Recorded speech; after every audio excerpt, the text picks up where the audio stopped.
बिस्मिल्लाहिर्रहमानिर्रहीम। अस्सलामुअलैकुम मेरे प्यारे बहन भाइयों। उम्मीद है आप सब लोग अल्लाह के फ़ज़ल से ठीक ठाक होंगे। मैं हूं मुस्कान ख़ान और मैं आप सब लोगों को अपने चैनल मुस्कान डेली कुकिंग पर वेलकम करती हूं। गर्मी में अगर आप लोग चिकन मटन खाकर तंग आ गए हैं और मैदे में गर्मी भी बहुत हो गई है तो ये रेसिपी आपके लिए है, क्योंकि आज आपकी बहन आप लोगों के लिए बहुत ही मज़े की चना दाल और कद्दू की सब्ज़ी की रेसिपी लेकर आई है। और इसे इतने यूनिक तरीके से बनाना बताऊंगी कि ग्रेवी इतनी स्मूथ होगी कि पानी भी अलग से नज़र नहीं आएगा और खाने में इतनी मज़े की होगी कि आप उंगलियां चाट जाएंगे और बोलेंगे काश पहले पता होता। तो फिर अगर वीडियो पसंद आए तो इसे फैमिली फ्रेंड्स के साथ शेयर करके मेरे चैनल को ज़रूर सब्सक्राइब कर लें। तो चलिए देख लेते हैं कि कद्दू दाल की इस यूनिक सब्ज़ी को कैसे बनाना है। तो चना दाल और कद्दू की सब्ज़ी को बनाने के लिए यहाँ पर मैंने 300 ग्राम का एक कद्दू लिया था और उसे बहुत अच्छी तरह से वॉश करके मैंने छील लिया था।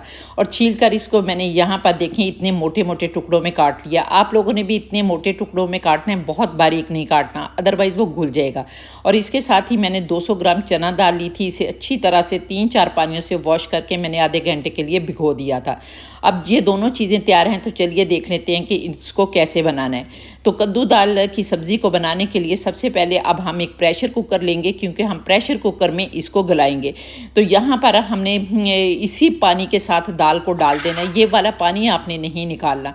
तो ये पानी के साथ ही पहले दाल डाल देंगे और फिर इसके साथ ही हम जो कद्दू हैं उनको भी डाल देंगे। और ये दोनों चीज़ें डालने के बाद अब हम इसमें कुछ मसाले डालेंगे, जिसमें हम हाफ़ टी स्पून नमक डालेंगे, हाफ़ टी स्पून हम हल्दी पाउडर डालेंगे और इसके साथ ही हम 1 टीस्पून सुरख लाल मिर्च पाउडर डालेंगे। और ये मसाले डालने के बाद अब हमने इसमें 2 कप पानी डालना है। जो मग्गा होता है ना चाय पीने वाला, जिसमें हम आम रूटीन में चाय पीते हैं, वो 2 मग्गे आपने इसमें पानी डालना है। इससे ज़्यादा पानी आपने नहीं डालना। तो यहाँ पर पानी डालने के बाद अब हम इसके ऊपर ढक्कन लगा देंगे और ढक्कन लगाने के बाद अब हम इसे चूल्हे पर रखेंगे।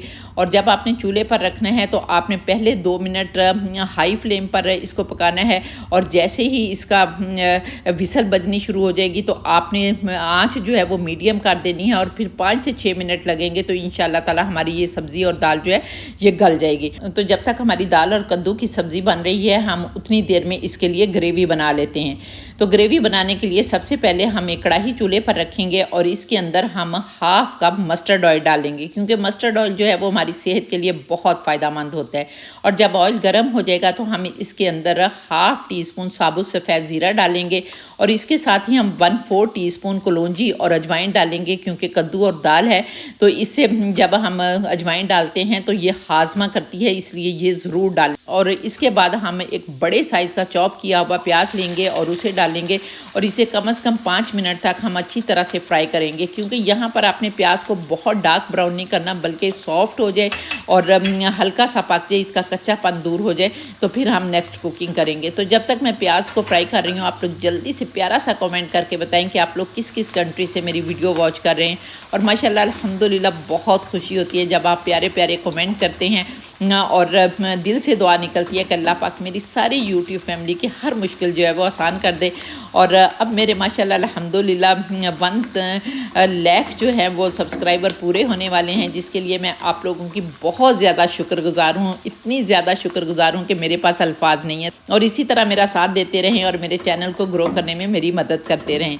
तो यहाँ पर देखें अब प्याज जो हैं वो हमारे बहुत अच्छी तरह से फ्राई हो गए हैं। अब हमने इसके अंदर 1 टेबलस्पून भरकर अदरक लहसुन का पेस्ट डालना है। अदरक लहसुन का पेस्ट डालने के बाद भी हमें 1-2 मिनट के लिए अच्छी तरह से फ्राई करेंगे, ताकि अदरक लहसुन का कच्चापन ख़त्म हो जाए और इसके जो स्ट्रॉन्ग सी स्मेल होती है ना वो भी ख़त्म हो जाए। और इसके बाद अब हम 1 टेबलस्पून भरकर कुटी हुई सब्ज़ मिर्चें डालेंगे, क्योंकि इससे एक बहुत ही मज़े का टेस्ट आता है, इसलिए ये ज़रूर डालें। और अगर आप लोगों को ज़्यादा स्पाइस पसंद नहीं है तो आप कम भी कर सकते हैं, 1 टीस्पून भी डाल सकते हैं। और फिर हल्का सा चलाएंगे और चलाने के बाद अब हम इसमें 2 मीडियम साइज़ के टमाटरों की पेस्ट डालेंगे। और पेस्ट डालने के बाद आपने साथ ही हाफ़ टी स्पून नमक डाल देना है और अच्छी तरह से मिक्स करना है।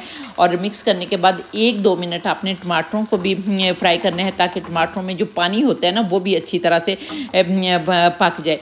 तो यहाँ पर टमाटरों को फ्राई करने के बाद अब हम इसमें कुछ मसाले डालेंगे, क्योंकि कुछ मसाले हम पहले डाल चुके हैं और कुछ जो मसाले रह गए हैं वो डालेंगे। तो अब हम इसमें 1 टीस्पून धनिया पाउडर डालेंगे और हाफ़ टी स्पून से थोड़ा सा कम हम इसमें ज़ीरा पाउडर डालेंगे। और इसके साथ ही इसको मज़ीद मज़ेदार बनाने के लिए 1 टीस्पून हम इसमें सब्ज़ी मसाला डालेंगे, जिसे सालन मसाला भी कहते हैं। तो ये मसाले डालने के बाद अब हम एक ऐसा मसाला डालेंगे जो कि हमारी ग्रेवी को थिक करेगा। तो ये अब हम भर कर 1 टेबलस्पून बेसन मसाला डालेंगे, और ये भुना हुआ बेसन मसाला जो है ग्रेवी को थिक करने के लिए डाला जाता है, और इसकी रेसिपी मैं अपने चैनल पर अपलोड कर चुकी हूँ। अगर आप लोगों ने नहीं देखी तो ज़रूर देखें, ये आपके बहुत काम आएगी। और इन मसालों के साथ भी फिर हम 1-2 मिनट के लिए अच्छी तरह से भूनेंगे, ताकि मसाले जो हैं वो भी अच्छी तरह से हमारे ग्रेवी के साथ जो है वो मिक्स हो जाएं और खुशबूदार ग्रेवी जो है वो बन जाए। और 1-2 मिनट भूनने के बाद अब हम इसमें 3 खाने के चम्मच दही डालेंगे। यहाँ पर दही जो है वो लाजमी नहीं है कि आपने फेंट कर डाल दें हैं, वैसे भी डाल देंगे तो कोई बात नहीं। कद्दू में जो है वो कोई फुटकी जो है वो नज़र नहीं आती, बिल्कुल मुलायम हो जाता है। तो यहाँ पर दही डालने के बाद भी हम 1-2 मिनट के लिए इसको अच्छी तरह से पकाएंगे। और यहाँ पर अच्छी तरह से पकाने के बाद अब हमने जो टमाटर ग्राइंड किए थे उसका कंगाल जो है ग्राइंडर का वो डालेंगे और मिक्स करेंगे। और मिक्स करने के बाद अब हम यहाँ पर ढक्कन लगा देंगे और 2-3 मिनट के लिए अपनी इस ग्रेवी को पकने देंगे। और जब ऑयल सेपरेट हो जाएगा तो समझेंगे कि हमारी ग्रेवी जो है वो पक गई है। तो जितनी देर में हमारी ग्रेवी बनती है हम अपने दाल और कद्दू की सब्ज़ी को देख लेते हैं। तो यहाँ पर देखिए माशाल्लाह अल्हम्दुलिल्लाह हमारे दाल और कद्दू जो है वो बहुत अच्छी तरह से पक गए। मैं आप लोगों को दाल जो है वो तोड़कर भी दिखाती हूँ। ये देखें माशाल्लाह अल्हम्दुलिल्लाह इतनी गली हुई होनी चाहिए कि गली भी हो लेकिन इसकी शक्ल जो है वो भी बरकरार रहे। ये ना हो कि वो मलीदा सी हो जाए, फिर सब्ज़ी जो है वो देखने में अच्छी नहीं लगती। दूसरी तरफ ये देखें माशाल्लाह अल्हम्दुलिल्लाह हमारी ग्रेवी भी बहुत अच्छी तरह से तैयार हो गई है और ऑयल भी सेपरेट हो गया है। अब हम कद्दू दाल इसमें इस ग्रेवी में डालेंगे, अच्छी तरह से मिक्स करेंगे। और मिक्स करने के बाद अब हमने 2 चॉप की हुई सब्ज़ मिर्चें लेनी है, वो डालेंगे, मिक्स करेंगे और ढक्कन लगा देंगे। और ढक्कन लगाकर मीडियम आंच पर इसको 3-4 मिनट के लिए पकाएंगे, ताकि जो कद्दू का पानी है वो भी ज़रा खुश्क हो जाए और बड़ी थिक सी हमारी ग्रेवी जो है वो बन जाए। तो यहाँ पर हम पकने देते हैं और फिर देखते हैं। 4 मिनट हो गए हैं। तो ये देखें माशाल्लाह अल्हम्दुलिल्लाह हमारी बहुत ही मज़े की कद्दू दाल की सब्ज़ी जो है वो बनकर तैयार हो गई है। और अब हमने इसके अंदर 1 टेबलस्पून भरकर कसूरी मेथी डालनी है, और इसको अपने हाथ पर मसल कर डालना है, और इसकी बहुत ही मज़े की खुशबू जो है वो आती है। और यहाँ पर आप चाहें तो हाफ़ टीस्पून गरम मसाला पाउडर भी डाल सकते हैं, लेकिन चूँकि गर्मी है तो मैं ज़्यादा मसाले नहीं डालना चाहती। और इसके साथ ही आपने काफ़ी सारा फ्रेश सब्ज़ धनिया डालना है, मिक्स करना है और थोड़ी देर के लिए ढक्कन लगा देना है, ताकि इनकी खुशबू जो है वो भी हमारी सब्ज़ी में रच बस जाए।